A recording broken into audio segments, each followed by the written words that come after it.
নমস্কার শ্রোতা বন্ধুরা, স্বাগত জানাই আপনাদের গল্পের আসরে। বাংলা সাহিত্যের গল্পের হীরকখনি থেকে তুলে আনা কিছু মণিমাণিক্যের সম্ভার নিয়ে তৈরি আমাদের গল্পের আসর। আমাদের আজকের গল্পটি লেখক সুকান্ত দাসের কলমে নীল চোখের রহস্য। আপনারা পুরো গল্পটা শুনে কমেন্ট করে বলে যান গল্পটা কেমন লাগলো। তাহলে বেশি কথা না বলে শুরু করা যাক আমাদের আজকের নিবেদন। জঙ্গলটা বাইরের দিক থেকে দেখেই মানব কেমন যেন অবাক হয়ে তাকিয়ে রইল। তার পাশে দাঁড়িয়ে থাকা জিলান বলে উঠল, আমি কিন্তু তোমাদের এখনো সাবধান করে দিচ্ছি। এই এই জঙ্গলের ভেতরে বাইরের লোকেরা তো দূরের কথা, আশেপাশের লোকেরা এই মাস তিনেকের মধ্যে ঢোকার মতো সাহস পায়নি। ওই মাঝে মাঝে জঙ্গলের বাইরের দিক থেকে না চিৎকারের শব্দ শোনা গেছে। এমনিতেই জঙ্গলে অনেক কিছু আছে, তার উপর আবার এই নতুন উপদ্রব। কিন্তু দেখো জিলান, আমরা তো ইন্ডিয়া থেকে শুধুমাত্র এই জঙ্গলের যে ব্যাপারটা সেটা দেখার জন্য এখানে এসেছি। সোজা কথায় বলতে গেলে তোমাদের এখানকার খবরটা পেয়েই কিন্তু আমাদের এখানে আসা। জিলান বাইরের দিকে একটা গাছের গায়ে হেলান দিয়ে দাঁড়িয়ে পড়ল।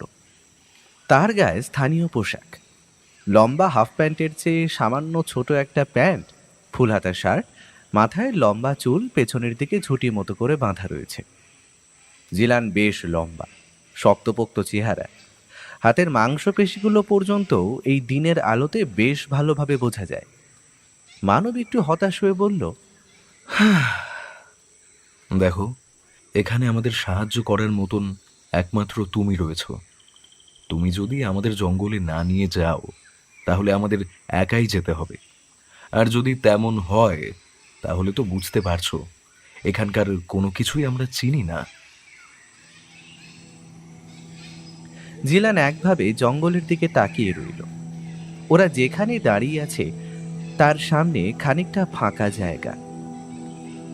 তারপর সামনের দিকে এলাকা জুড়ে শুরু হয়েছে ছোট ঝোপ। সেই ঝোপ পেরিয়ে বড় গাছগুলো মাথা তুলে যেন ওদের পথ আটকে দাঁড়িয়ে রয়েছে। দুপুরের রোদের আলোটা গাছের মাথার বড় বড় পাতাগুলোকে ছুঁয়ে যেন ধীর গতিতে নেমে এসেছে নিচের দিকে, তাই এখানে ওখানে আবছায়া রয়ে গেছে। একটা অজানা পাখি মাথার উপর দিয়ে অদ্ভুতভাবে ডাকতে ডাকতে উড়ে চলে গেল। গাছের কাছে হেলান দিয়ে জিলান বলল, তোমরা তোমরা এখনো বুঝতে পারছো না, ওই জঙ্গলের ভেতরে ঢুকে আমরা যা দেখেছি, তারপরে জঙ্গলে যাওয়ার মতন সাহস তো কারুর হবে না। কিন্তু তোমার হবে। এই এলাকায় সব থেকে সাহসী বলতে আমরা তোমার কথাই জেনেছি, আর তাই তো তোমার কাছে আসা। দেখো, আমি আর উৎসব চাইলেই এই জঙ্গলে ঢুকতে পারবো। এখানকার লোকেদের বুঝিয়ে সুঝিয়ে কাজটা যেমন করা যাবে, তেমন কাউকে কিছু না বলে যে কোনো সময় জঙ্গলে ঢোকা যাবে। আর জঙ্গলে ঢোকার তো একটা রাস্তা নয়, এত বড় জঙ্গল, যে কোনো দিক দিয়ে ঢুকে পড়লে কারোর ক্ষমতা হবে না আমাদের দেখার। কিন্তু এইভাবে আমরা কোনো কাজ করতে চাই না, সবকিছু ভেবে চিন্তে প্ল্যান করে তারপরে এগোতে চাই। তাই আমরা তোমাকে দলে নিতে চাইছি। যদি আরো বেশি টাকা লাগে তাহলে আমরা তা দিতেও রাজি আছি। টাকার কথা নয় রে ভাই, টাকার কথা নয়। তোমার বাবার পরিচিত, সেই কারণেই তোমাদের এত কিছু বলছি। তোমার বাবা নিজেও চায় না তোমরা এই জঙ্গলে ঢোকো। তোমরা ভারতবর্ষের লোক, শ্রীলঙ্কার এই দিকের কোনো কিছুই তোমরা ভালোভাবে জানো না। আর বিশ্বাস করো, এই বিস্তরা জঙ্গলের কথা তোমরা যদি জানতে তাহলে এমন কথা বলতে না। জঙ্গলের মধ্যে এমন অনেক কিছু আছে যার কথা আমরা নিজেরাই ভালোভাবে জানি না। এই জঙ্গল যে কত বড় তাই জানি না। জিলান না জানলেও মানব কিন্তু জানে এই জঙ্গল সত্যিই অনেক বড়। এদিকটা সোজা চলে গেছে একদম সমুদ্রের কাছাকাছি পর্যন্ত। তার আগে জঙ্গল শেষ হয়নি। ডান দিকে বাঁদিকে অবশ্য জঙ্গল শেষ হয়েছে একটা সমতল জায়গায় এসে বাঁদিকে পাহাড়।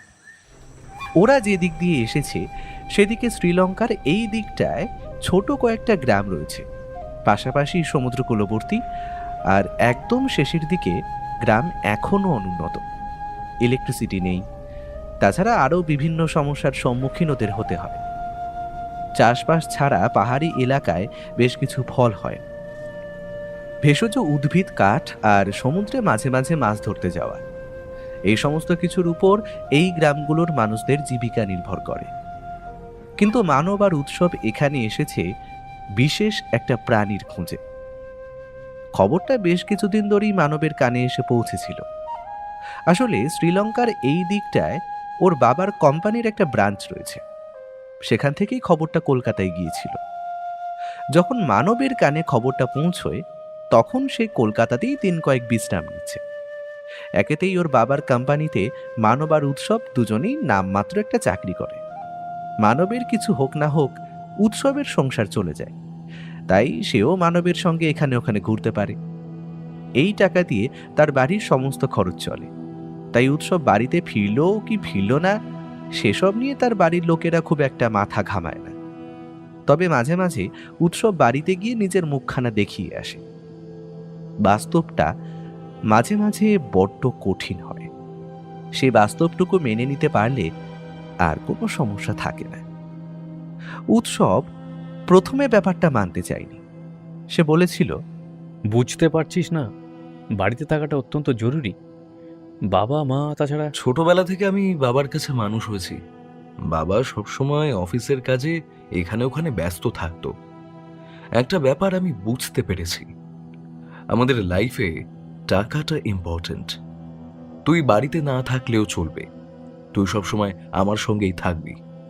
অফিস এবং আমাদের ছোট ছোট যে ট্যুরগুলো থাকবে সেখানেই থাকবি। প্রত্যেক মাসে তোর ফ্যামিলিতে খরচের টাকা ঠিক পৌঁছে যাবে, দেখবি আর কোনো সমস্যা হবে না।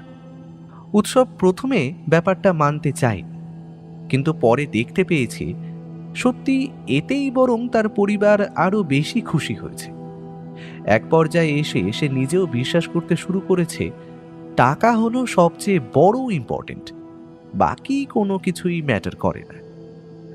তারপর থেকেই উৎসবের বাড়িতে যাওয়া কমেছে। সে আর মানব কলকাতায় একটা বিলাসবহুল ফ্ল্যাটে থাকে। এখানে খবরটা পেয়ে মানব উৎসবকে বলল, শ্রীলঙ্কার একটা জঙ্গল পিস্তরা, সেখানে মাসখানেক ধরে একটা অদ্ভুত ব্যাপার ঘটছে। জঙ্গলের মধ্য থেকে মাঝে মাঝে অদ্ভুত কিছু ডাক শোনা যায়।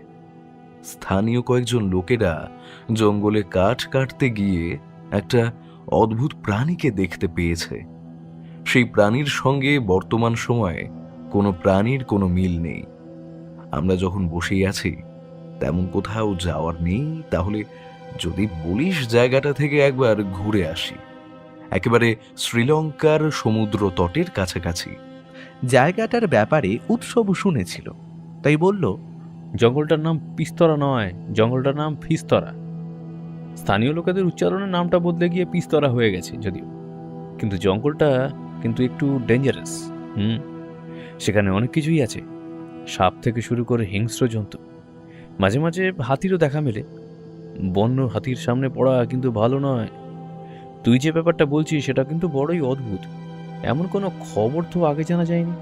আরে তার জন্যই তো বলছি, চল একবার ঘুরে আসি, বেশি দূরেও নয়। তাছাড়া পিস্তরা হোক আর ফিস্তরা হোক, জঙ্গলে হঠাৎ করে কি এসে পৌঁছলো সেটাও তো একবার জানা যাবে, তাই না? তারপরেই ওরা বেরিয়ে পড়েছিল শ্রীলঙ্কার সেই জঙ্গলের উদ্দেশ্যে। আসলে সেই জঙ্গলটার আসল নাম পিস্তুরা। বিভিন্ন লোকেরা সেই জঙ্গলটাকে বিভিন্ন নামে ডাকে। এইখানে এসে মানবের বাবার কোম্পানির একজন চেনা লোকের সাহায্যে গ্রামটায় এসে ওরা পৌঁছায়। জিলানের বাবা ছিল মাতু, তার বাড়িতে ওরা দুদিন থাকলো। দ্বিতীয় দিন মানব জিলানের সঙ্গে বেরিয়ে জঙ্গলটার কাছে এসে পৌঁছেছিল। বাড়ি ফিরে যেতে ওরা দেখতে পেল উৎসব বাড়ির ছোট বারান্দাটার মতো জায়গাটার কাছে দাঁড়িয়ে আছে। এদিকের প্রাকৃতিক পরিবেশ এবং আশেপাশের সমস্ত কিছু ভারতবর্ষের মতো নয়, একটু আলাদা। একটু ফাঁকা জায়গা বেশি, আর এই দিকটায় বাড়ির ঘরের চারপাশে গড়ে উঠেছে বড় বড় গাছপালা। একটু দূরে একটা ছোটখাটো টিলা পাহাড় মতো দেখা যায়। চারপাশের বাতাসে কেমন একটা সামুদ্রিক গন্ধ। ওদের দেখতে পেয়ে জিলানের বাবা মাতুন এগিয়ে এলো। তার বেশ বয়স হয়েছে। আরে জিলান, ওদের কথা শুনেছিস? ওরা নাকি ও জঙ্গলে যেতে চায়। আরে আমরা যে জঙ্গলে যেতে ভয় পাই, সেই জঙ্গলে নাকি ওরা যাবে। আরে আমার কথা কিছুই শুনছে না ওরা। ওরা যখন যেতে চাইছে তাহলে ওদের যেতে দাও, ওদের সঙ্গে আমিও যাব। তাই চিন্তার কিছু থাকবে না, বিপদ বুঝলে আমি ওদের নিয়ে চলে আসব। জিলানের কথা শুনে মাতুন এগিয়ে আসে জিলানের দিকে। তার কাঁধের কাছটা শক্ত করে ধরে ঝাঁকিয়ে বলে, কি বলছিস তুই? আরে তুই কি জানিস না ও জঙ্গলে কি আছে? সারেং বাবা কি বলেছিল মনে আছে? ও জঙ্গলে দিনের বেলা যদি কেউ যেতে পারে, রাতের বেলা কিন্তু জঙ্গলের ভেতর ঢুকলে বিপদ। ওই জঙ্গলে আবার কিন্তু কিছু ফিরে এসেছে। সারেং বাবা মিথ্যে কথা বলে, ও কোনো বাবাই নয়। বছর 15 আগে একটা খুন করে এখান থেকে পালিয়েছিল, তাই বাঁচার জন্য অমন মিথ্যে ভেগ ধরে আছে। তুমি ওসব কথা বিশ্বাস করো? হ্যাঁ, ওই জঙ্গলে নিশ্চয়ই অন্য কোথাও থেকে কোনো জন্তু এসেছে।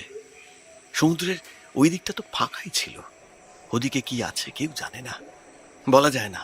সমুদ্রের এলাকা থেকে যদি কিছু উপরে উঠে আসে, হতে তো পারে কোনো জাহাজ কিংবা অন্য কিছুতে করে কোনো হিংস্র জন্তুকে কেউ এই জঙ্গলে ছেড়ে দিয়ে গেছে। মাতুন অবাক হয়ে তাকিয়ে দেখছিল জিলানের দিকে। মানব উৎসবের দিকে এগিয়ে গিয়েছিল। মাতুনের বারবার মনে হচ্ছিল নতুন ছেলে দুটোই তার ছেলেকে কিছু বুঝিয়েছে, না হলে জঙ্গলের কথা শুনে যে ভয় পেত, সে জঙ্গলে যেতে চাইছে কেন? তোর যদি মরতে হয় তাহলে যা, ও জঙ্গলে গিয়ে মর, আমি তোকে কিচ্ছু বলবো না। একবার যখন তুই ঠিক করেছিস ওখানে যাবি, তাহলে আমি জানি তুই যাবি, আমি তোকে আটকাবো না। তবে সারেং বাবার কথা মনে রাখিস, অন্ধকার হলে ওই জঙ্গলে কিন্তু আর এক পাও চলা যাবে না, এ বলে দিলুম। হ্যাঁ, আচ্ছা, এই সারেং বাবা কে আর তিনি কি বলেছেন?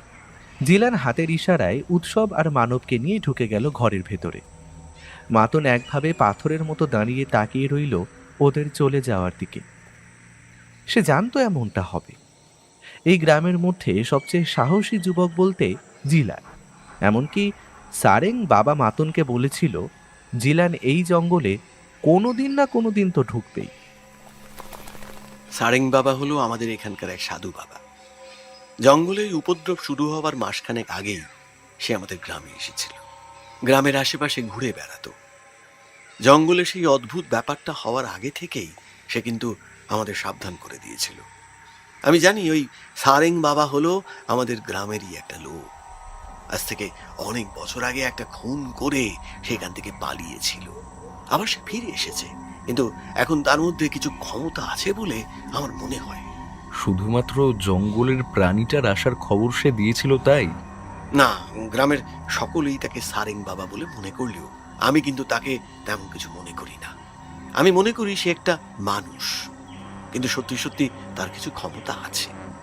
যেদিন আমরা ওই জঙ্গলের মধ্যে ঢুকেছিলাম, সেদিন ওই সারেং বাবার সঙ্গে আমাদের জঙ্গলের বাইরে দেখা হয়েছিল। ও কিন্তু আমাদের বলেছিল, জঙ্গলের মধ্যে তোরা যাচ্ছিস যা, কিন্তু তোরা সবাই জঙ্গল থেকে ফিরে আসতে পারবি না।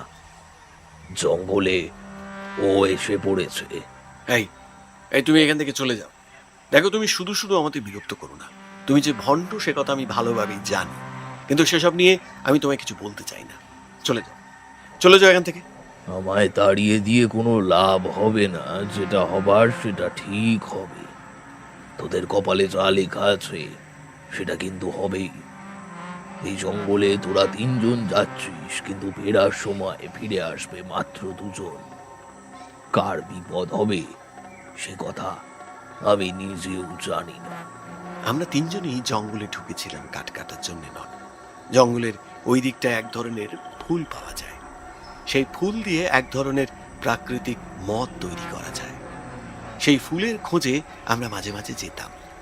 আমাদের গ্রামের শেষের দিকে একটা জায়গা আছে যেখানে ফুল থেকে তৈরি করা মদ বিক্রি করা হয়। ওই ফুল এনে আমরা ওদের কাছে বিক্রি করতাম। সেজন্যই ঢোকা, কিন্তু মানে সত্যি সত্যি সারেং বাবার কথা না ভুলে গেল। আমরা অনেক চেষ্টা করেও ওখান থেকে 2 জনের বেশি 3 জনকে ফিরিয়ে আনতে পারলাম না। হ্যাঁ, আমাদের এক বন্ধু হারিয়ে গেল জঙ্গলের মধ্যে। সেটাই প্রথমবার ছিল। তারপর আস্তে আস্তে আরো কিছু লোক না হারিয়ে গেল জঙ্গলের মধ্যে। তারপর তো জঙ্গলের ভেতরে ঢোকাটাই বন্ধ করে দিল সবাই। রাতের বেলা মাঝে মাঝে জঙ্গলের দিক থেকে ভেসে আসা সেই চিৎকার আমাদের ভয় পাইয়ে দেয়। রাতের বেলা যখন চারপাশটা নিস্তব্ধ হয়ে যায়, তখন তখন ওই চিৎকার যেন গ্রামের মাথার উপর দিয়ে ভেসে যায় অনেক অনেক দূর পর্যন্ত। সেই চিৎকার শুনলে গ্রামের বাচ্চারা না এখন এখন ভয়ে কাঁদতে থাকে। জিলানের চোখে মুখে যেটা দেখা গেল সেটা ভয় ছাড়া আর কিছুই নয়। উৎসব জানতো জিলান প্রথম সেই ঘটনাটা দেখেছে এবং জঙ্গলে যে আছে তাকে ওখানে দেখেছে। তাই তো সবকিছু ভেবেচিন্তে জিলানের বাড়িতেই ওরা এসেছে। মানব বলল, সেদিন তোমরা জঙ্গলে ঢুকে যা দেখেছিলে তার কোনো কথাই কিন্তু আমাদের এখনো বলনি। জঙ্গলে ঢুকে আমরা নিজেদের মতোই হেঁটে যাচ্ছিলাম ওই ফুলের সন্ধানে। ফুলগুলো জঙ্গলের মধ্যে একটা বিশেষ জায়গায় পাওয়া যায়, সেটা কিন্তু ওই একটু ভেতরের দিকে। এখান থেকে হেঁটে জঙ্গলের সেই জায়গা পর্যন্ত পৌঁছে যেতে আমাদের ওই ঘন্টাখানেক লেগে গেল। আমরা এখানেই বড় হয়েছি। জঙ্গলের কাছাকাছি বেশ খানিকটা পর্যন্ত আমাদের হাতের তালুর মতন চিনি। তারপরও আমরা কয়েকবার গেছি, কিন্তু সেই দিকটা খুব বেশি যাওয়া হয়নি বলে চিনি না। জঙ্গলের মাঝের দিকটা বড্ড দুর্গম, লতা পাতা, বড় বড় গাছ এমন ভাবে সেখানে ছড়িয়ে রয়েছে যে আর ভেতরের দিকে না ঢোকা যায় না। আর একবার ঢুকে পড়লে পথ চিনে বাইরে বেরিয়ে আসা একদম সহজ নয়। বুঝতেই পারছো, আমরা জঙ্গলে লোক হয়ে ওই জায়গাটায় পৌঁছতে পারি না, তাহলে বাইরের লোক ওখানে কি করে পৌঁছবে? ফুল কিছুটা আমরা পেয়েছিলাম। ফুলগুলো তুলে আনলে হয় না, একেবারে মানে ওই খানিকটা করে ডাল সহ কেটে আনতে হয়। আর ডালগুলো বেশ শক্ত, তাই আমরা সঙ্গে করে লম্বা ছুরি নিয়ে গেছিলাম। ছুরি দিয়ে ডাল কেটে আমরা কাঁধে বোঝাই করলাম। বেশ কিছু ফুল বোঝাই করার পরে আবার সামনের দিকে ফুল দেখা গেল। সেগুলো নেওয়ার জন্য আমরা আরো এগিয়ে গেলাম। ফুল নিয়ে প্রায় ফেরার জন্য তৈরি হয়েছি। এমন সময় আমাদের মধ্যে ওই যে ফিরে আসতে পারেনি সে শব্দটা শুনতে পেল। তার নাম দিলরাত। সে শব্দটা শুনেই পেছনের দিকে তাকালো। আমাদের পেছনের দিকে তখন জঙ্গলটা ঘন, আর সেই জঙ্গলের ভেতর থেকে কি যেন আস্তে আস্তে বেরিয়ে আসছে বলে মনে হলো। ডালপাতা শব্দ, এমনকি বড় বড় গাছগুলো নড়ে ওঠার শব্দের সঙ্গে সঙ্গে যেন মনে হলো মাটি কেমন যেন কাঁপতে শুরু করেছে। যে ছুটে আসছে তার চেহারা যে অনেক বড় সেটা আলাদা করে কাউকে বলে দিতে হয় না। আমরা না একটু অবাক হলেও তখন কিন্তু ভয় পাইনি। ওর মুখ চাওয়াচাওয়ি করে হাতের লম্বা ছুরিটা শক্ত করে চেপে ধরলাম। কাঁধে তুলে নেওয়া ফুল সহ ডালগুলো নামিয়ে রাখলাম একপাশে। জঙ্গলের মধ্যে মাঝে মাঝে পাগলা হাতির পাল্লায় আমরা পড়েছি। তাছাড়া আরো অনেক হিংস্র কিছু জঙ্গলে আছে, কিন্তু সেগুলো থেকে এটা যেন একটু আলাদা বলেই মনে হলো, বিশেষ করে চিৎকারটা।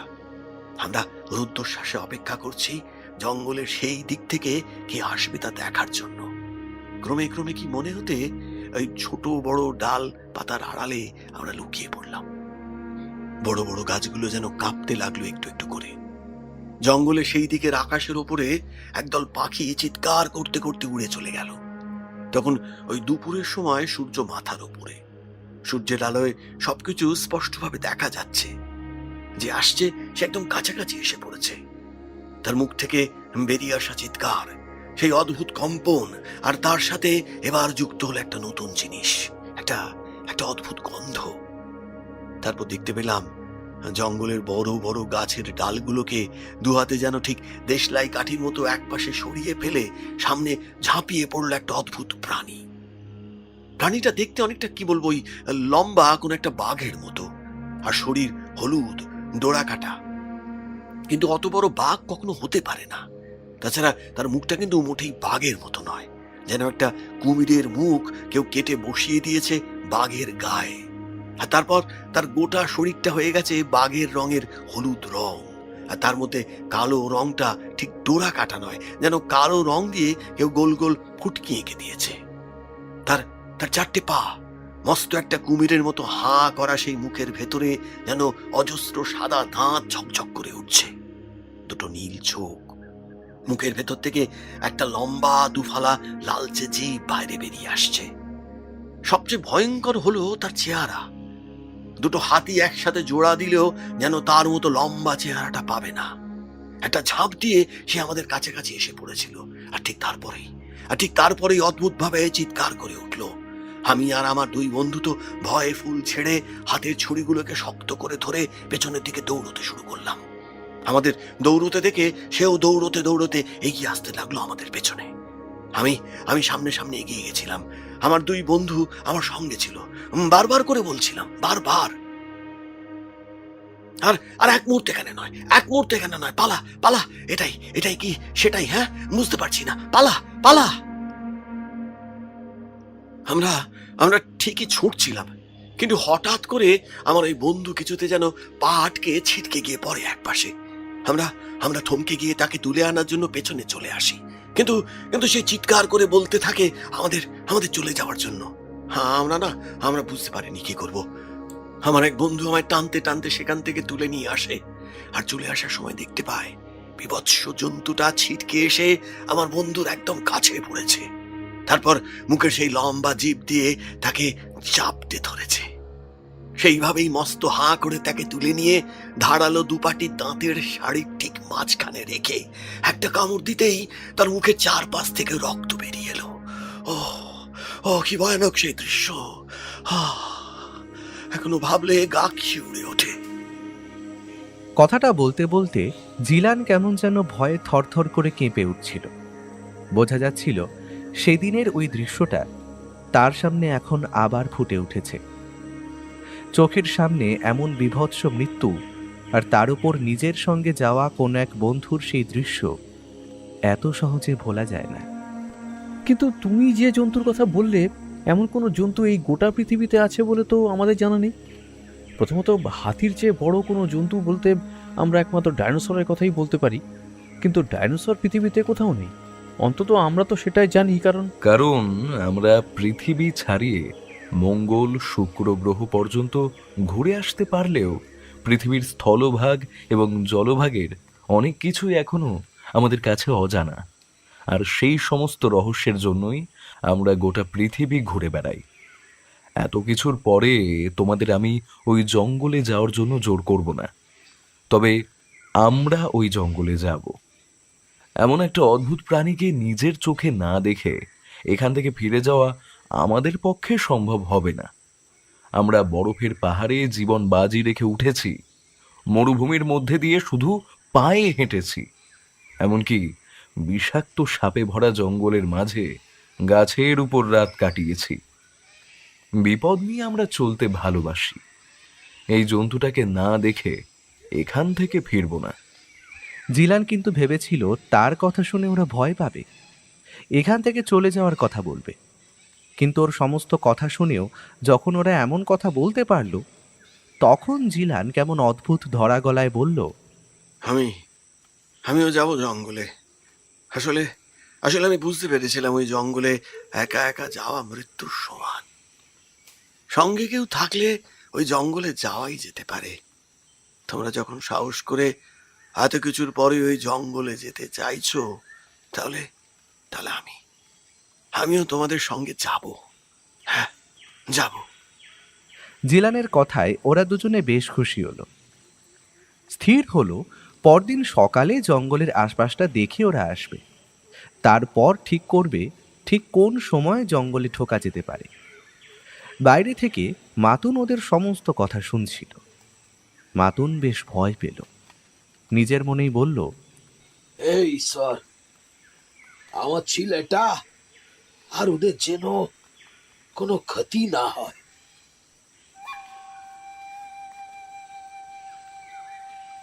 ওরা তিনজন পরদিন সকালে জঙ্গলের প্রবেশ পথের কাছে এসে দাঁড়ালো, যে পথে সেদিন জিলান আর তার দুই বন্ধু জঙ্গলে গিয়েছিল সেই পথের কাছে।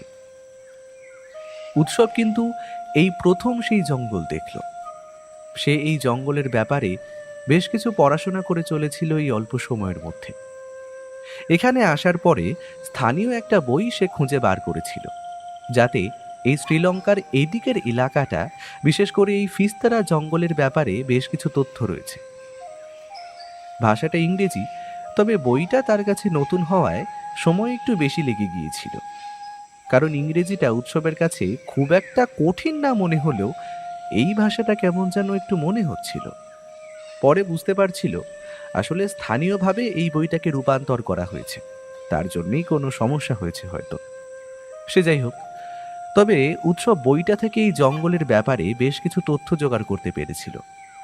এই জঙ্গলে বাঘ নেই, হাতি আছে, বিষাক্ত কিছু সাপও আছে। সবচেয়ে বেশি যেটা আছে সেটা হলো বনমোরগ।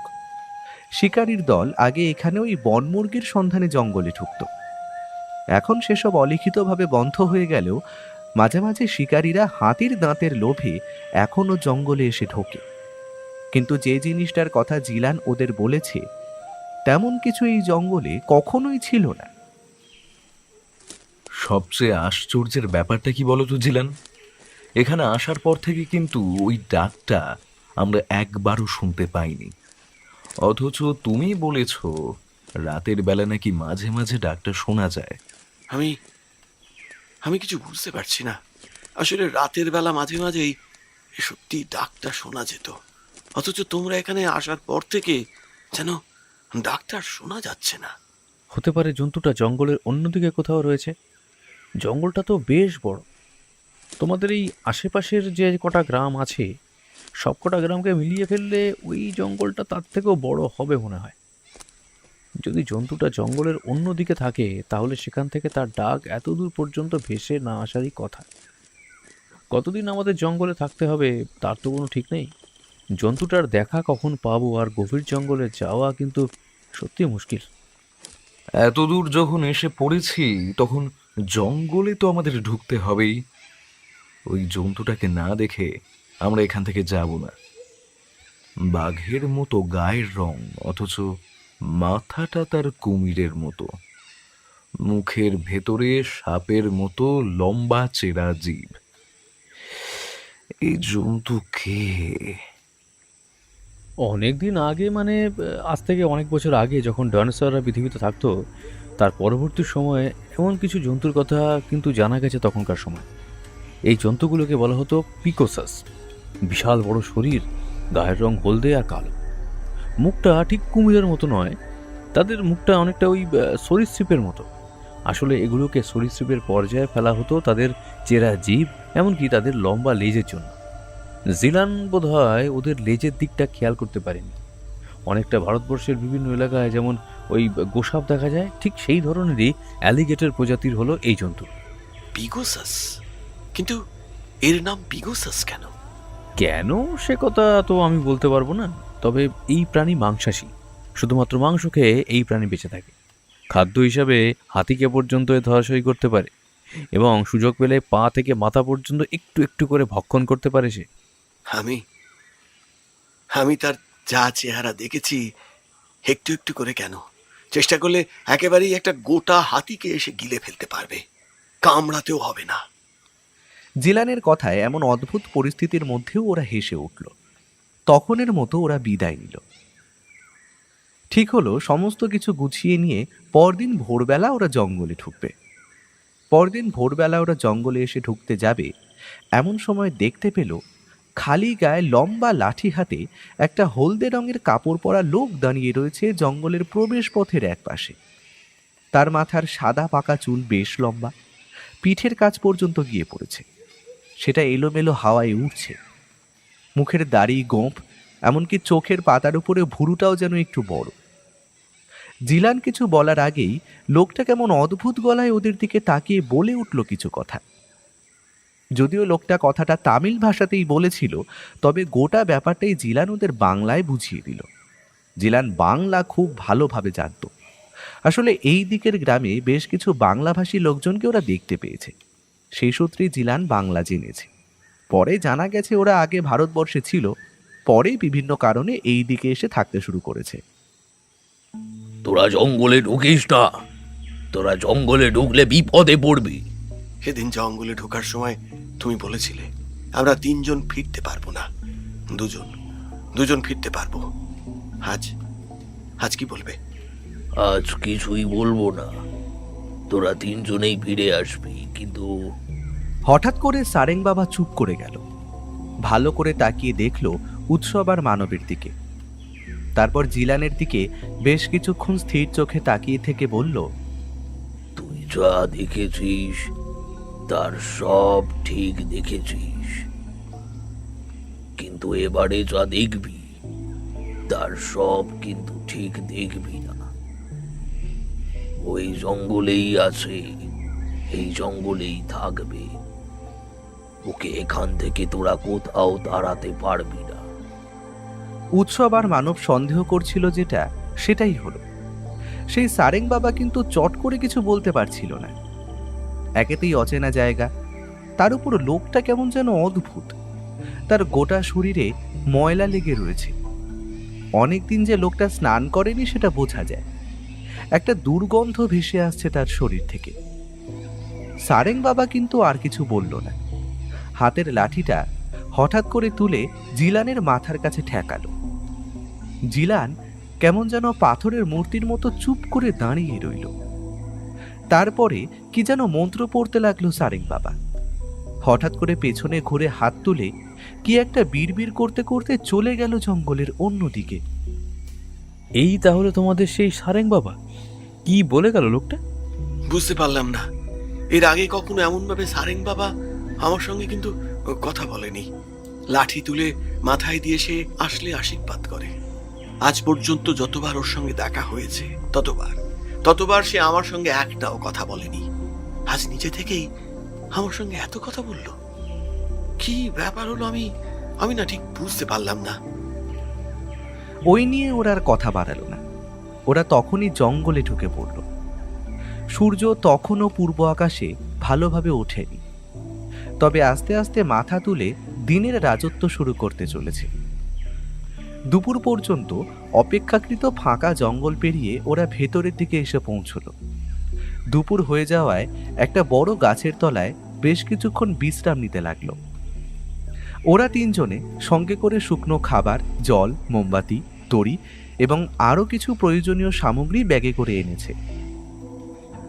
ওদের পরনে লম্বা ফুল প্যান্ট, গায়ে ফুল হাতা জামা, মাথায় টুপি, এমনকি পায়ে প্রায় হাঁটুর একটু নিচ পর্যন্ত তোলা চামড়ার জুতো। তবে জিলানের পায়ে কিন্তু অমন জুতো নেই, তার জুতোটা একটু ছোট। যে জুতো পরে ওরা এখানে এসেছে সেই জুতোর মধ্যেই একটা দিয়েছে। আসলে এখানে জুতো কিংবা জঙ্গলে প্রবেশ করার হান্টার বুট পাওয়াটা আর জিলানের মতো কারুর পক্ষে সেটা কেনা স্বপ্নের মতো। দুপুরে বিশ্রাম করে ওরা আবার পথ চলতে লাগলো। সন্ধ্যের আগে আগে কোনো একটা আশ্রয় খুঁজতে হবে। জঙ্গল অনেক বড়। এই জঙ্গল হেঁটে পার করতে কতদিন লাগবে সে কথা জিলান নিজেও ভালোভাবে জানে না। এখনো পর্যন্ত ওই জন্তুর দেখা কিংবা তার চিৎকার শোনা যায়নি। অর্থাৎ ওদের আরো ভেতরে ঢুকতে হবে। রাতে একটা বড়সড় গাছের কাছে ওরা এসে আশ্রয় নিল। আশপাশ থেকে কাঠকুটো জোগাড় করে জিলান গাছের চারদিকে আগুন জ্বালালো। তারপর গাছের গুঁড়িতে হেলান দিয়ে রইল। মানব, উৎসব এবং জিলান তিনজনেরই কিন্তু সারা রাত ঘুম এলো না। তিনজনই একরকম জেগেই রইল। ভোরবেলার দিকে চোখ লেগে এসেছিল। ওদের যখন ঘুম ভাঙল তখন দেখতে পেল সূর্যের আলো ফুটতে শুরু করেছে। আর দেরি না করে ওরা আবার বেরিয়ে পড়ল। এইভাবেই 2 দিন কেটে গেল। জঙ্গলের মধ্যে ওরা মাঝামাঝিভাবে নয়, একদম আড়াআড়িভাবে চলতে শুরু করেছিল। 3য় দিনে সেই বনমুরগি দেখতে পেল ওরা। বনমুরগির একটা দল, প্রায় 5-6টা বনমুরগি এক পাশ থেকে ছুটতে ছুটতে অন্য পাশে চলে যাচ্ছিল। জিলান বলল, মন মুরগি ধরতে পারলে কিন্তু তার মাংস খেতে খুব ভালো লাগে। হ্যাঁ হ্যাঁ, তোমরা যদি বলো তাহলে একটা ধরার চেষ্টা করতে পারি। খাবি নাকি? ওটা বন মুরগি, খাঁচায় পোষা মুরগি নয় যে ইচ্ছে হলো আর ধরে ফেললে, অতই সোজা। শেষে মানব আর জিলান মিলে বনমুরগি ধরার জন্য ছুটতে লাগলো। উৎসব কিন্তু গাছের তলায় বসে তার সঙ্গে আনা সেই বইটা পড়ে যেতে লাগলো। বইতে এই জঙ্গলের একটা ম্যাপ পর্যন্তও রয়েছে। কোন দিকে জঙ্গল কেমন হতে পারে সেই ব্যাপারে বিস্তারিত লেখা আছে।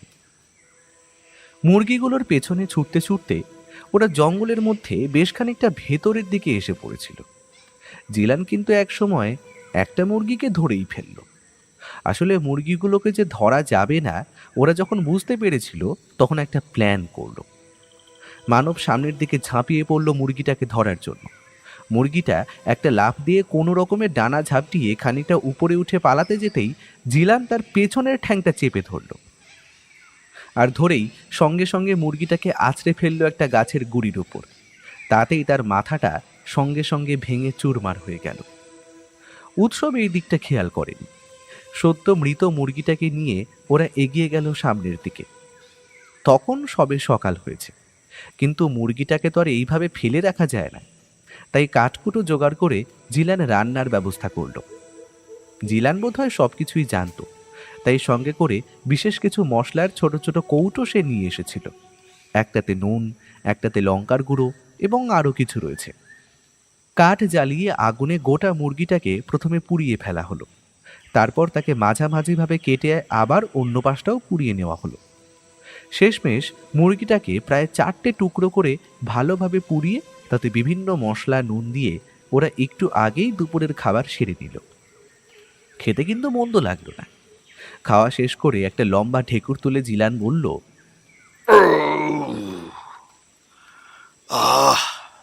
তোমাদের মুরগি খাওয়াবো বলে ভেবেছিলাম, তাই খাইয়ে দিলাম। বলা যায় না এরপর যদি আমাদের ওই মুরগিটার মতো করেই ওই পিগোসাস না কি বললে সে টপ করে গিলে ফেলে, তাহলে তো আর বন মুরগি খাওয়া হবে না। তাই শেষবার ভালো করে খেয়ে নিলাম। কি বলো? কিন্তু একটা ব্যাপার আমি কিছুতেই বুঝতে পারছি না, শ্রীলঙ্কার এই পিস্তরা জঙ্গলে ওই পিগোসাস আসবে কোথা থেকে? পৃথিবীতে সেটা যদি কোথাও থেকেও থাকে তাহলে আফ্রিকার কোনো জঙ্গলে তার থাকার কথা, তবুও সেটা প্রমাণিত হয়নি। আফ্রিকার জঙ্গলে এমন অনেক জায়গা আছে যেখানে মানুষ এখনো পর্যন্ত পৌঁছতে পারেনি। সেখানে থাকলেও থাকতে পারে, কিন্তু আমি বোধহয় বুঝতে পারছি।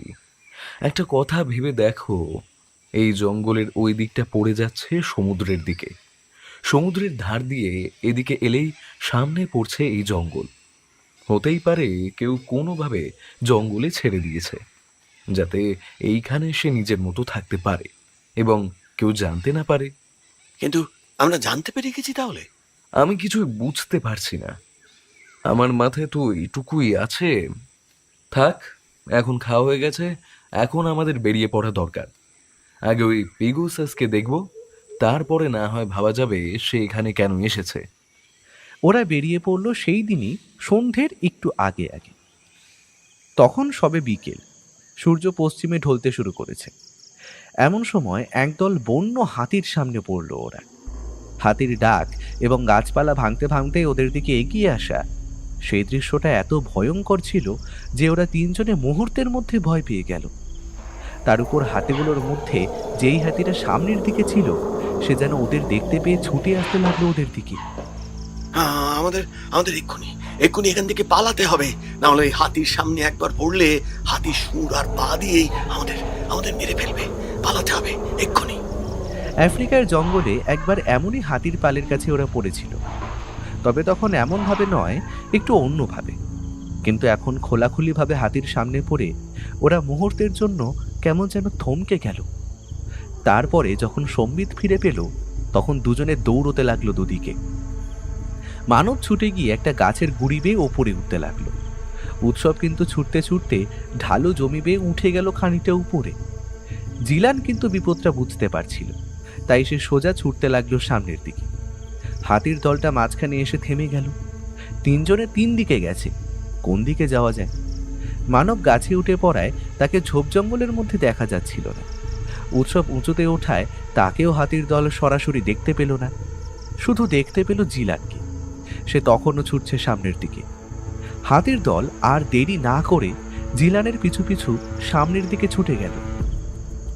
জিলান প্রাণপণে ছুটছে। হাতির দল সুর তুলে শব্দ করতে করতে ছুটে আসছে তার পেছনে।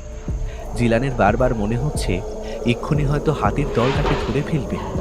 যেভাবে ওরা ছুটে আসছে সেইভাবে বেশিক্ষণ লাগবে না। জিলানের কিন্তু ছুটতে কষ্ট হচ্ছে। একেতেই জঙ্গলের মাঝে, তারপর এই দিকটায় ছোট ছোট ঝোপ বেশি। সেই ঝোপ ডিঙিয়ে কোনো রকমের সামনের দিকে ছুটে চলেছে। তার হাতে পায়ে গালের কাছে কেটে যেতে লাগলো গাছের ঝোপে। হাতির তো তেমন কোনো সমস্যা নেই, সে বড় বড় পা ফেলে ঝোপঝাড় ডিঙিয়ে সবকিছু ভেঙে চুরে বারবার চিৎকার করে যেন জিলানকে ডানাবার জন্য ইশারা করছে। জিলান ছুটতে লাগলো। যেই পথ ধরে এসেছিল সেই পথের উল্টো দিকে ঘুরে আবার ছুটে চলেছে জঙ্গলের মধ্যে। কোথায় যাচ্ছে, কেন যাচ্ছে, কিছুই জানে না। এদিকের পথটায় খুব একটা আশা হয়নি। একটাই ভয় পাচ্ছিল, যদি সে কোনোভাবে হারিয়ে যায় তাহলে বাকি দুজনের কি হবে।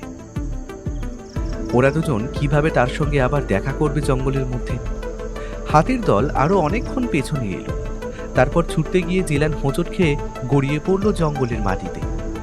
তারপরে খানিকটা ঢালু জমি বেয়ে গড়াতে গড়াতে নেমে গেল নিচের দিকে। নিচে একটা শক্ত মাটিতে মাথার কাছটায় আঘাত লাগতেই চোখে অন্ধকার দেখল জিলান। শুধু জ্ঞান হারিয়ে ফেলার আগে কোনো রকমে মাথাটা তুলে পেছনে তাকিয়ে দেখে নিল হাতির দল তার পেছনে আর আসছে না। গাছ থেকে নেমে মানব প্রথমে ভালো করে দেখল, তারপর এগিয়ে গেল উৎসব যেদিকে আছে সেই দিকে। উৎসব উঁচু জায়গাটায় চুপ করে লুকিয়েছিল। মানবকে দেখেই তাকে আস্তে আস্তে ডাকলো। দুজনে মিলে উঁচু জায়গা বরাবর পেছনের দিকে খানিকটা হেঁটে গিয়েও জিলান কিংবা সেই চারটে হাতি কাউকেই দেখতে পেল না। এইবার কি হবে বলতো? হ্যাঁ, জিলান কোথায় গেল সেটাই তো বুঝতে পারছি না। তাছাড়া এই দিকের কোনো কিছু তো আমরা চিনিও না, আমরা যাবোটা কোথায়? আরে তার চেয়েও বেশি দরকার জিলান ঠিক কোথায় আছে সেটা দেখার।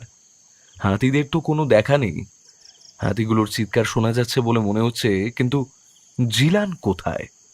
ওরা হাতিগুলো যেদিকে ছুটে গেছে সেই পথ ধরে আস্তে আস্তে এগিয়ে গেল বেশ খানিকটা, কিন্তু না, কারোর দেখা নেই। হাতিগুলোর চিৎকার যেন আস্তে আস্তে কমে আসতে লাগলো। একটা অজানা ভয়ে ওরা দুজনেই একবার মুখ চাওয়াচাওয়ি করল, কিন্তু কেউই যেন কথাটা নিজের মুখ ফুটে বলতে পারছে না। সেদিন সন্ধে পর্যন্ত খোঁজাখুঁজি করার পরে বাধ্য হয়ে ওরা আবার একটা বড় গাছের তলায় কোনো রকমে আগুন জ্বালিয়ে সেইখানে আশ্রয় নিল।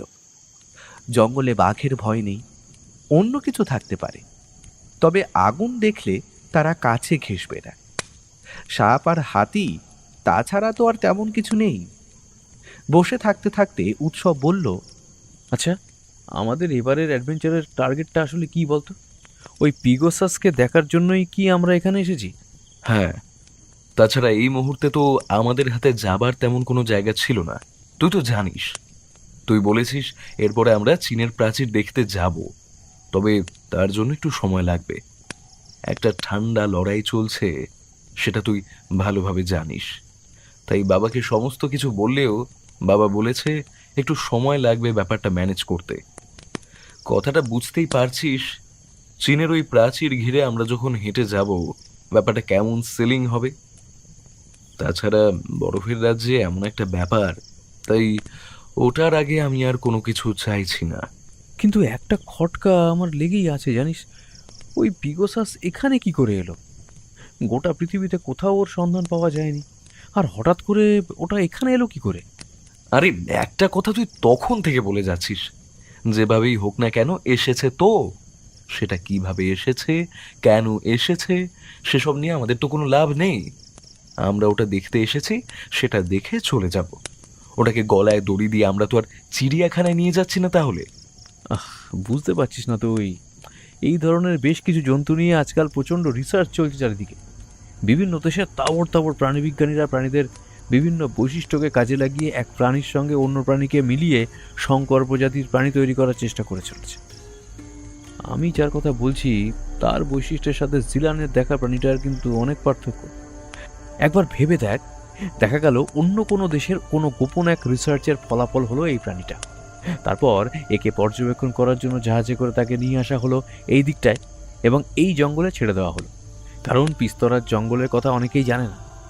এই জঙ্গলের ভেতরটা এত দুর্গম যে গভীর পর্যন্ত কেউ পৌঁছতেই পারে না, আর সমুদ্রের দিক থেকে জঙ্গলে এসে যে কেউ ঢুকবে সে কথা কেউ ভাববেও না। আর এই দিক থেকে জঙ্গলের মাঝখান পর্যন্ত আমরা পৌঁছতে পারবো না। হতে পারে ওই প্রাণীটা কোনোভাবে জঙ্গলের দুর্গম জায়গাটা পেরিয়ে এই পাশে চলে আসবার পথ খুঁজে পেয়েছিল এবং তারপরে আবার সে ওই দিকে চলে গেছে। তাহলে ব্যাপারটা কতটা ভয়ঙ্কর ভাবতো। মানব এইবার উৎসবের কথাটা বুঝতে পারল। উৎসব যেগুলো বলছে সবকটাই লজিক্যাল কথাবার্তা। যুক্তির বাইরে সে কিছুই বলছে না। কিন্তু যদি অন্য কোনো দেশের বিজ্ঞানীরা এমন কিছু করে থাকে, তাহলে তারা এইখানে প্রাণীটাকে দিয়ে যাবে কেন? নিজেদেরকে বাঁচাবার জন্য? উৎসব অন্ধকারের মধ্যে জ্বলতে থাকা আগুনে অদ্ভুতভাবে তাকালো মানবের দিকে। তারপর বলল, গোটা পৃথিবীর প্রত্যেকটা দেশ কিন্তু একে অপরের শত্রু। আসলে সবাই সবার সামনে বন্ধুত্বের মুখোশ পরে থাকলেও তলায় তলায় সবাই নিজের ক্ষমতা বাড়াবার চেষ্টা করে চলেছে। পরমাণু বোমা আজকাল পুরনো হয়ে গেছে, বুঝলি? এখন নতুন নতুন সব বায়োলজিক্যাল ওয়েপন তৈরি হচ্ছে। বাতাসে কোনো একটা গ্যাস ছড়িয়ে দিলে মাত্র কয়েক মিনিটের মধ্যে একটা গোটা দেশকে ধ্বংস করে ফেলা যায়। মনে কর, অত কিছুর প্রয়োজন নেই। তুই একটা এমন জন্তু তৈরি করলি যাকে আটকানো এত সহজ নয়, এবং তাকে খানিকটা বড় করে তার মধ্যে এমন কিছু কেমিক্যাল পুশ করলি যাতে তার আকার এবং তার হিংস্রতা অনেক গুণ বেড়ে গেল। তারপর তেমনই 2-3টেই জন্তুকে কোনো দেশে কোনোভাবে নামিয়ে দেওয়া হলো। এই দেশের লোকেরা সমস্ত কিছু বুঝে ওঠার আগেই তো দেশের জনসংখ্যা যেমন খানিকটা কমে যাবে, তেমন তাদের নিরাপত্তা ব্যবস্থা, গোটা সিস্টেম সব কিছু বিপদে পড়বে। এবং সেই সময়ের মধ্যে যদি কোনো দেশ অন্য দেশকে অ্যাটাক করে, তাহলে তারা আটকাবে কি করে? মানব অবাক হয়ে গেল উৎসবের বুদ্ধির কথা ভেবে। উৎসব তার মানে এতদিন ধরে এই জঙ্গল আর আশেপাশের সমস্ত কিছু নিয়ে পড়াশোনা করে এই ব্যাপারটাই ভাবছিল। তার মানে তুই বলতে চাইছিস যাকে তুই পিগোসাস বলছিস সে আসলে পিগোসাস নয়, পিগোসাসের মডেল দিয়ে তৈরি কোনো একটা এমন জন্তু যেটা আসলে অন্য কোনো দেশ তৈরি করেছে। ওরা আসলে দেখতে চাইছে তাদের এই জন্তুটা কি করতে পারে। আমি কিন্তু এখনো বলছি, শোন, সমস্ত ব্যাপারটাই আমার কাছে একটা কল্পনা মনে হচ্ছে। হতেই পারে আমি ভুল, কিংবা আমি ঠিক, সেটাও হতে পারে। গোটা ব্যাপারটা কিন্তু 50-50-তে রয়েছে। না হলে হঠাৎ করে এমন একটা জন্তু এখানে এলো কি করে? মানব বুঝতে পারল উৎসবের কথাগুলো সত্যি, কিন্তু প্রথমে জিলানকে খুঁজে বার করা দরকার। তাই বলল, কাল সকালে আমাদের প্রথম কাজ হবে জিলানকে খুঁজে বার করা। এই রাতের অন্ধকারে অচেনা জঙ্গলে আমরা ওকে খুঁজতে গিয়ে উল্টে আমরাই বিপদে পড়তে পারি। তাই এখন থাক, যত তাড়াতাড়ি সম্ভব কাল ভোরবেলায় আমরা এখান থেকে বেরিয়ে পড়ব। এমনটাই সিদ্ধান্ত নিয়ে ওরা গাছের তলাতেই বিশ্রাম নিল। এদিকে জিলানের যখন জ্ঞান ফিরে এসেছে, তখন চারপাশে অন্ধকার নামতে শুরু করেছে। চোখ খুলে সে প্রথমে বুঝতেই পারল না যে সে কোথায় আছে। ভাবল নিজের বাড়ির বিছানায় শুয়ে রয়েছে। একটা হাই তুলে দুটো হাত ছড়িয়ে দিল। তবে যখন বুঝতে পারল ভীষণ ঠান্ডা লাগছে, তখন পায়ের কাছ থেকে কাঁথাটা তুলে গায়ে দিতে যেতেই তার চমক লাগলো। কোথায় কাঁথা? তার গোটা শরীর ঠান্ডায় কেমন যেন বরফের মতো হয়ে রয়েছে। উঠতে যেতেই মাথার ব্যথাটা অনুভব করতে পারল। আর ঠিক তখনই তার সমস্ত কথা মনে পড়ে গেল। ভয়ে আতঙ্কে তার গোটা শরীর মুহূর্তের মধ্যে যেন শিরশির করে উঠল। এক ঝটকায় লাফিয়ে উঠে যেতেই বুঝতে পারল পায়ের কাছেও লেগেছে। গোটা শরীরে প্রচণ্ড ব্যথা। তারপর এতক্ষণ এমনভাবে এখানে পড়ে থাকার জন্য ঠান্ডায় তার গোটা শরীর আরো অবশ হয়ে এসেছে। চারিদিকে তাকিয়ে কিছুই দেখতে পেল না। পিঠের ব্যাগটা তার পিঠেই ছিল। ভাগ্যিস মানবের কথায় সে পিঠের ব্যাগটাকে শুধু দুহাতের কাঁধের সঙ্গে নয়, এমনকি নিচের দিক থেকে কোমরের সঙ্গে এবং বুকের কাছে দড়ি দিয়ে বেঁধে রেখেছিল। না হলে এমনভাবে দৌড়ানোর সময় আর মাটিতে ছিটকে পড়ার সময় নির্ঘাত ব্যাগটা পিঠ থেকে বেরিয়ে যেত। জ্ঞান ফিরে পেয়ে প্রথমে জিলান একপাশে সরে গেল। ঢালু জায়গাটা দিয়ে একপাশে এগিয়ে গিয়ে একটা শেল্টার মতো জায়গা পেল মাটিতে। সেখানেই ব্যাগ থেকে জল বার করল। জল খেয়ে কোনো রকমে মুখটা ধুয়ে দেশলাই বার করে মোমবাতি জ্বালালো। তারপর মোমবাতির আগুনে একটা কাঠ জোগাড় করে তাতে আগুন জ্বালিয়ে ফেলল। আগুন জ্বলতে তার একটু ভালো লাগলো। মনে পড়ল উৎসব আর মানবের কথা। একটা দীর্ঘশ্বাস বেরিয়ে গেল তার নাক থেকে। নিশ্চয়ই নিশ্চয়ই ওরা বিপদে পড়েছে। আমার ভরসায় ওরা জঙ্গলে ঢুকেছিল, আর এখন আমি ওদের ছেড়ে চলে এসেছি। কি যে হলো না, সোজা গিয়ে যদি অন্য কোনো দিকে যেতাম। ব্যাগ থেকে শুকনো খাবার বার করে জিলান খেল। খাবার আর জল খাওয়ার পর তার শরীরে সমস্ত শক্তি যেন ফিরে এলো। কিন্তু রাতের বেলা জঙ্গলের মধ্যে কাউকে খুঁজতে যাওয়াটা তো ঠিক হবে না। তাই সেও সেখানে অপেক্ষা করতে লাগলো ভোর হওয়ার জন্য। আর তার সঙ্গে বারবার তার মনে পড়ে যেতে লাগলো সেদিন জঙ্গলের মধ্যে ফুল তুলতে আসার সময় দেখা সেই বীভৎস জন্তুটার কথা। তাহলে কি উৎসব আর মানব যে পিগাসাসের কথা বলছে সেটাই এই জন্তু?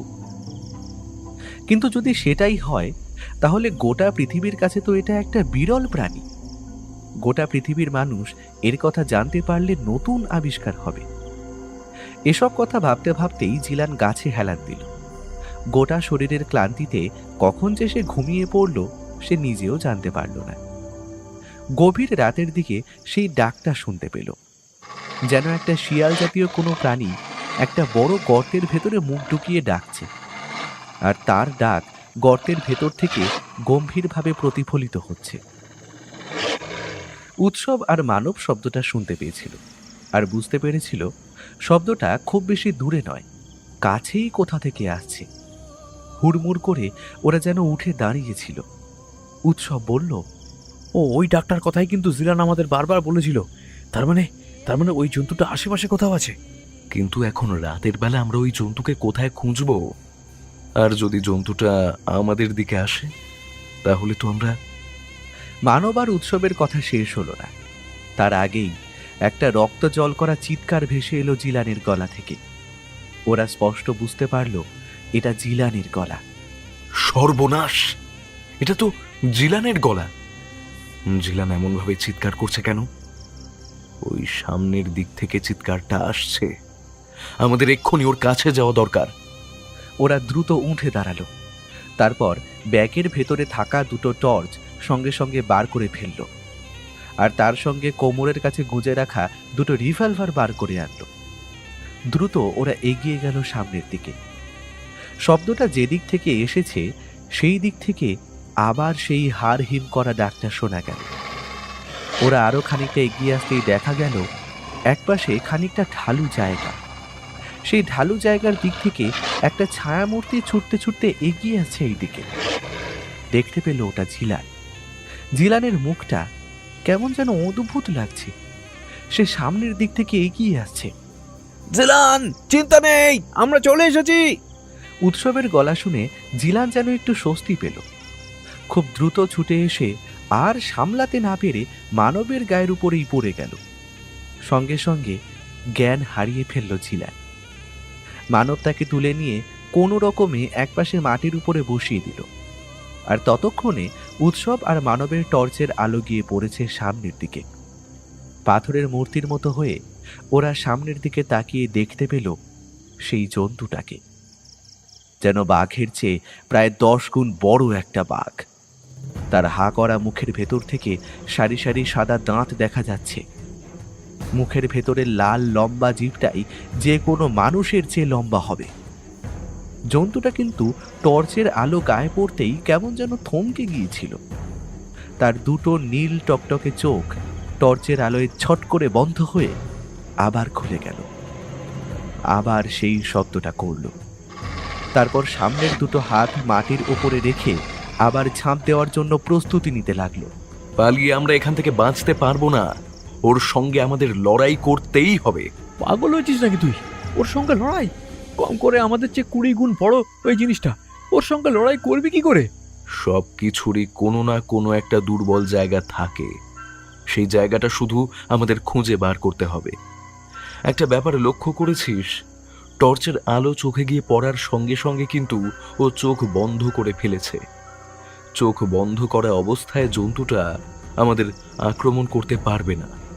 তার মানে ওর চোখ হলো সবচেয়ে সেন্সিটিভ জায়গা। আমাদের টার্গেট নিতে হবে ওর চোখের উপর। উফ, তুই বুঝতে পারছিস না ব্যাপারটা এতটা সহজ নয় রে। টর্চের আলো থেকে ও ঠিক সরে যাবে, তারপর ঝাঁপিয়ে পড়বে আমাদের উপর। আমরা 3 জনের মধ্যে কেউ এখান থেকে বেরোতে পারবো না।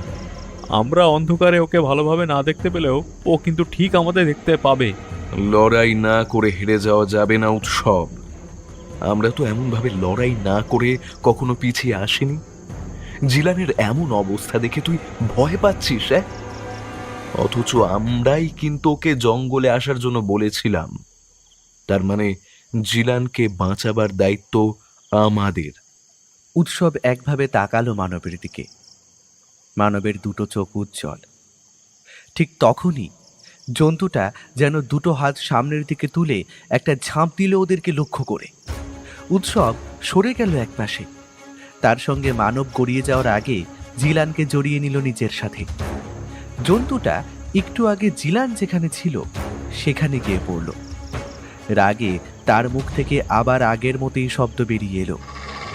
শব্দটা শিয়ালের মতো নয়, কেমন সেটা ভালোভাবে বলা যায় না। এতক্ষণে মানব জিলানকে একটা গাছের পাশে রেখে নিজে উঠে দাঁড়িয়েছে। হাতে রিভলভারটা তুলে ধরে তাক করলো জন্তুটাকে লক্ষ্য করে, তারপর গুলি ছুড়ল। গুলির শব্দটা হওয়ার সঙ্গে সঙ্গে কিন্তু জন্তুটা এই প্রথমবার যেন ভয় পেল। এই সুযোগটা ওরা কাজে লাগালো। টর্চের আলো ফেলে বারবার তার দুটো চোখ বরাবর লক্ষ্য করতে লাগলো। আর মানব বেশ খানিকটা সময় নিয়ে গুলি করলো তার চোখ লক্ষ্য করে। দ্বিতীয় গুলিটা ছুটতেই সেটা তার চোখে না লেগে লাগলো কপালের কাছে। কিন্তু টর্চের আলোতে অল্প হলেও ওরা বুঝতে পারল কপালের কাছে গুলি লাগায় জন্তুটা চিৎকার করে উঠেছে এবং খানিকটা পেছনের দিকে সরে গেছে। হ্যাঁ, আমি ভেবেছিলাম ওর গায়ে গুলি লাগবে না, কিন্তু গুলি লাগছে, আর গুলি চালাবার সঙ্গে সঙ্গে পেছনে সরে যাচ্ছে। জন্তুটা বড় হলেও তার গায়ের চামড়া বোধ হয় পাতলা, তাই আমাদের তাড়াতাড়ি ওর চোখ লক্ষ্য করে গুলি চালাতে হবে। উৎসব আর মানব পরপর গুলি চালাতে লাগলো। জন্তুটা কিন্তু আর সামনে এগোলো না, পেছনের দিকে ঘুরে ছুটতে লাগলো। অত বড় জন্তুর সঙ্গে ওরা পেরে উঠবে না। জন্তুটা মাত্র কয়েকটা লাফে ওদের চোখের সামনে থেকে আড়ালে চলে গেল। ওরা এগিয়ে এলো জিলানকে তোলার জন্য। জিলানের চোখে মুখে জল দিতে জিলান যেন হাঁপ ছেড়ে হঠাৎ উঠে বসলো। তারপর বলল, কোথায় কোথায় গেল? হ্যাঁ, ওটা ওটা কোথায় গেল? ওকে আমরা তাড়িয়ে দিয়েছি। গুলির শব্দ শুনে পালিয়ে গেছে এখান থেকে। আমি আমি আমি আগুন জ্বালিয়ে হেলান দিয়ে বসেছিলাম। হঠাৎ হঠাৎ গায়ের উপর একটা গরম নিঃশ্বাস পড়তেই কি মনে হতে চোখ খুলে দেখি দুটো দুটো নীল চোখ আমার একদম সামনে, মুখটা হা করা, নাকের গরম নিঃশ্বাস আমার গায়ে এসে পড়ছে। আর আর একটু দেরি করলেই ওর মস্ত হায়ের ভেতরে আমি ঢুকে যেতাম। জন্তুটাকে দেখতে পেয়ে চিৎকার করে উঠেছিলাম। তোমরা তোমরা না থাকলে তো আজ আজ সব শেষ, সব শেষ। তোমার সাহস আছে জিলান, তাই তুমি এতটা ছুটে আসতে পেরেছো, কিন্তু আমরা তো এখনো। উৎসবের কথাটা শেষ হলো না। তার আগেই একটা লম্বা জিভের মতো কি যেন তাকে হট করে জড়িয়ে ফেলল, তারপর তাকে শূন্যে তুলে ফেলল। মানব আর জিলান মুহূর্তের মধ্যে অবাক হয়ে দেখল সেই জন্তুটা আবার ফিরে এসেছে। মস্ত বড় হা করে উৎসবকে টানতে টানতে নিয়ে যাচ্ছে তার মুখের দিকে। মানব এক মুহূর্ত অপেক্ষা করল, তারপর আর দেরি করল না। রিভলভারটা তুলে নিয়ে উৎসবের ঠিক পাশ দিয়ে গুলি চালালো জন্তুটার চোখ লক্ষ্য করে। এইবারে আর সে ব্যর্থ হলো না। জন্তুটা উৎসবকে মুখের ভেতরে নিয়ে যাওয়ার চেষ্টায় নিজেকে রক্ষা করতেই পারেনি। চোখে গুলি খেয়ে জন্তুটা ছিটকে পড়ল। জিভের মধ্যে বাধা উৎসব ছিটকে গেল অন্য পাশে। জিলান দৌড়ে গিয়ে উৎসবকে তুলে নিল। তার গোটা শরীরে কেমন একটা লালা লেগে গেছে। জন্তুটা ছিটকে পড়েছিল এইবার, কিন্তু আর পালাতে পারেনি। উল্টে যেতেই তার শরীরের তলার দিকের সাদা জায়গাটা যেন বাইরে বেরিয়ে এলো। একটা গোঙানির শব্দ ছাড়া আর কিছু শোনা যেতে লাগলো না। মানব আবার আগুন জ্বালালো। ওরা আগুন জ্বালিয়ে কাঠ নিয়ে এগিয়ে গেল সামনের দিকে। জন্তুটা তখনও মাঝে মাঝে নড়ে উঠছে, কিন্তু গুলিটা বোধ হয় তার চোখের ভেতর দিয়ে তার মস্তিষ্ককে ভেদ করে দিয়েছে। চোখের দিক থেকে আর মাথার দিক থেকে রক্ত গলগল করে বেরিয়ে আসতে লাগলো। জন্তুটার একটা চোখ বারবার নড়ে উঠে তাকাতে লাগলো ওদের দিকে। ওরা কিন্তু খুব কাছে যায়। একসময় ওদের চোখের সামনে জন্তুটার আর একটা চোখ বন্ধ হয়ে গেল। মুখের জিভটা পড়ে রইল একপাশে। হা করা মুখের ভেতর থেকে একটা পচা দুর্গন্ধ বেরিয়ে আসতে লাগলো। ওরা অবাক হয়ে গেল। জন্তুটা যে এত সহজে মারা যাবে সেটা ওরা ভাবতে পারেনি। আমার মনে হয় আমি যেটা ভেবেছিলাম তাই। এত বড় একটা জন্তু যদি সত্যি সত্যি হতো তাহলে এত সহজে সে মারা যেত না। নিশ্চয়ই এটা কারোর এক্সপেরিমেন্ট। আর তাই তার ডিফেন্সের ক্ষমতা এত দুর্বল। সে শুধু খেতে জানে। খাবার জন্যই সে জিলানকে আর আমার আক্রমণ করতে এসেছিল, কিন্তু আর কিছুই সে করতে পারছিল না। তার তার মানে কি বলতে চাইছো তোমরা? কেউ বাইরে থেকে এই জন্তুটাকে এখানে এনে ফেলেছে? এবার তাহলে আমাদের কি করা দরকার? যে ওকে এখানে এনে ফেলেছে নিশ্চয়ই সে ওর উপর নজর রাখবে। মাঝে মাঝে এখানে বা অন্য কিছুর মাধ্যমে ওরা জায়গাটা দেখার চেষ্টা করবে। একবার যখন ওরা দেখবে ও মরে গেছে, তখন এই দিকে ওরা আর আসবে না। জন্তুটা এখানেই থাকবে, তারপর আস্তে আস্তে পচতে পচতে মিশে যাবে জঙ্গলের মাটির সাথে। উৎসব কেমন রুক্ষভাবে কথাগুলো বলল, তবে আর তো কিছুই করার নেই। জন্তুটার গোটা শরীর স্থির হয়ে গেছে। ওরা তিনজনে হাঁটতে হাঁটতে এগোতে লাগলো সেই রাতের মতো একটা আশ্রয়ের খোঁজে। পরদিন সকালে ওরা বেরিয়ে পড়বে জঙ্গল থেকে। তিনজনেই বেশ ক্লান্ত। আজকের রাতটা এই পিস্তরা জঙ্গলে পেগাসাসের নকল রূপ ওই অদ্ভুত জন্তুটার আশেপাশেই কাটিয়ে দিতে হবে ওদের। পরদিনই ওরা জঙ্গল থেকে বেরিয়ে এলো। ওদের সবাইকে ভালোভাবে দেখে মাতন কিন্তু খুব খুশি হয়েছিল। উৎসব আর মানব তার পরের দিন রওনা দিয়েছিল শ্রীলঙ্কা ছাড়িয়ে ইন্ডিয়ার পথে। তবে বন্দর পর্যন্ত ওদের সঙ্গে এসেছিল জিলান। বন্দরের কাছে হঠাৎ ওদের সঙ্গে দেখা হয়ে যায় সারেং বাবার। দূর থেকে সারেং বাবা ওদের দিকে তাকিয়ে সামান্য হেসেছিল, মুখে কিছু বলে। আর তখনই মানবের মনে পড়ে গেল সারেং বাবা লাঠিটা জিলানের মাথায় হাত দিয়ে কিছু একটা বলেছিল। আমার মনে হয় বিপদ তোমারই ছিল জিলান, কিন্তু সারেং বাবা তোমায় আশীর্বাদ করে সেই বিপদ থেকে মুক্ত করে দিয়েছিল। সারেং বাবা 15 বছর আগে আমাদের গ্রামে একটা খুন করে এখান থেকে পালিয়ে গিয়েছিল। তাকে আমি কখনোই অন্য কিছু বলে মানব না। তবে হ্যাঁ, বোধহয় তোমরাই ঠিক, সারেং বাবা আমায় বাঁচিয়ে দিয়েছিল। ওরা চলে এলো। তবে জিলান কোনো এক সময় কলকাতায় আসবে এমন কথা রইল। এরপরে যদি মানবার উৎসব এখানে আসে, তাহলে জিলান ওদের ঘুরিয়ে দেখাবে এমনটা কথা হলো। কিন্তু ওদের তখন তো চলে যেতেই হতো। কোম্পানির যে জাহাজে ওরা এখানে এসেছিল সেটা ওদের জন্যই অপেক্ষা করছিল। সেটা আবার রওনা দিল কলকাতা বন্দরের পথে। আজকের মতো আমাদের গল্পের আসর এখানেই শেষ হলো। আপনারা এতক্ষণ শুনছিলেন লেখক সুকান্ত দাশের কলমে নীল চোখের রহস্য। গল্পটা শুনে কেমন লাগলো এবং এই সিরিজের গল্প আরও শুনতে হলে আমাদের কমেন্ট করতে হবে। আমরা আরও তাড়াতাড়ি এরকম অনেক গল্প আনবো, কথা দিচ্ছি। গল্পটা আশা করি আপনাদের খুব ভালো লেগেছে।